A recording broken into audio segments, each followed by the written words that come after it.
I like to turn this question on its head. It's not about what stakeholders expect for me.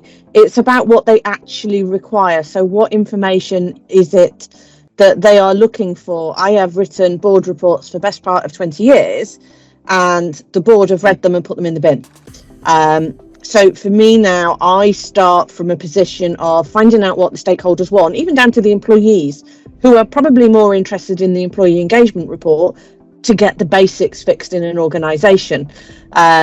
Whereas the other side of this is I start from a position from an international reporting standard. So it's the ISO 3414 standard, which is the guidelines for internal and external human capital reporting, which is a very long way of saying it's an ISO standard about HR reports.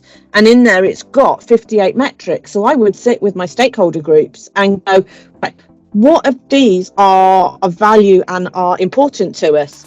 How can we make these add value? So for me, things like the calculating the return on investment for HR I think is really key. There's a large part of people costs that are invisible on a standard balance sheet that finance will look at. Well, this is where a calculation like return on investment for HR can come into it. This is where we can look down and look at things like revenue per employee. Go back, well, what do we want that to be? Is that at the right level? And actually, how do these metrics link together, and what story are they telling us? And for me, it's that linking and that story that is much more important.